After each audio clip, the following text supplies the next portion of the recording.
গোমতী নদীর ডুমুর গেট খুলে দিয়েছে।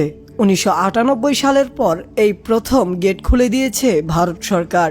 ফেনী শহর অলরেডি পানিতে ডুবে গেছে। পানি আরও বাড়তে পারে নোয়াখালীতে। ফেনী নোয়াখালীবাসী দ্রুতই সেফ জোনে চলে আসার জন্য সকলকে অনুরোধ জানানো হচ্ছে। ফেনীর পরশুরাম ও ফুলগাজীতে অবিরাম বৃষ্টি ও ভারতের পাহাড়ি ঢলের পানিতে বিস্তীর্ণ এলাকা প্লাবিত হয়েছে। ৭৫টি গ্রাম। মাত্র ১.৫ মাসের ব্যবধানে ৩বার বন্যা হয়েছে এই এলাকাগুলোতে।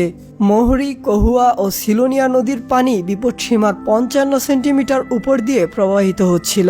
ফেনীর পরশুরাম সড়কের কয়েকটি স্থান কোমর সমান পানিতে তলিয়ে গেছে। ডুবে গেছে শত শত একর ধানি জমি। ভারতের ত্রিপুরা এলাকায় গোমতী নদীতে একটি ব্যারেজ রয়েছে। ওই ব্যারেজটি ভারতের ভেতর থাকা গোমতীর ১৭ কিলোমিটার এলাকার পানি আটকে রাখে। যদি ত্রিপুরা এলাকা থেকে ওই ব্যারেজ খুলে দেওয়া হয় তাহলে কুমিল্লার গোমতী এলাকার আশেপাশে কৃত্রিম বন্যা তৈরি হবে যে কোনো সময়ই। আর এখন সেই সব গেটগুলো খুলে দিয়েছে ভারত সরকার। যেভাবে পানি ঢুকছে যেন মনে হচ্ছে সমুদ্র থেকে ঢেউ আছড়ে পড়ছে। এক মুহূর্তের মধ্যেই পুরো গ্রাম ডুবে যাচ্ছে। কোনো ধরনের সতর্কতা ছাড়াই এভাবে পানি ছেড়ে দেওয়া ভারতের পুরনো অভ্যাস। আর এখন তো ভারতের ডামি সরকারকে বাংলাদেশ থেকে বের করে দিয়েছে বাংলাদেশের সাধারণ জনগণ। আর তারই প্রতিহিংসাবশত হয়তো ভারতের এই ব্যারেজগুলো খুলে দিয়েছে ভারত সরকার। ব্যারেজ খুলে দেওয়ায় ফেনী, কুমিল্লার, নোয়াখালীর মানুষের জনজীবন মুহূর্তেই দুর্বিষহ হয়ে উঠেছে। যত সময় যাচ্ছে প্লাবিত হচ্ছে আরও গ্রাম।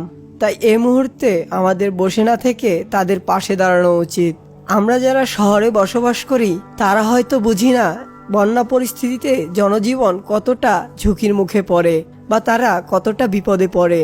যোগাযোগ, থাকা, খাওয়ার সকল কিছুই হয়ে ওঠে বিভীষিকাময়। তাই এমন সময় আমাদের উচিত বন্যার্তদের পাশে গিয়ে দাঁড়ানো। যেমনিভাবে সিলেটের বন্যায় আমরা তাদের পাশে গিয়ে দাঁড়িয়েছিলাম।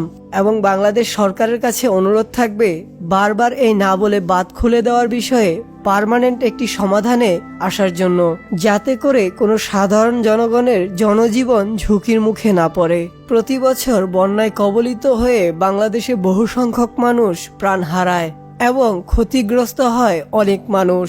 বাংলাদেশের ছাত্র সমাজের কাছে অনুরোধ থাকবে তারা যেন বন্যার্তদের পাশে গিয়ে দাঁড়ায়, তাদেরকে সাহায্য সহযোগিতা করে। বন্ধুরা, এই ছিল আমাদের আজকের ভিডিও। আজকের এই ভিডিওটি বেশি বেশি করে শেয়ার দিন, যাতে বাংলাদেশের প্রতিটি মানুষ জানে কুমিল্লা, ফেনীর মানুষ কতটা বিভীষিকাময় জীবনযাপন করছে।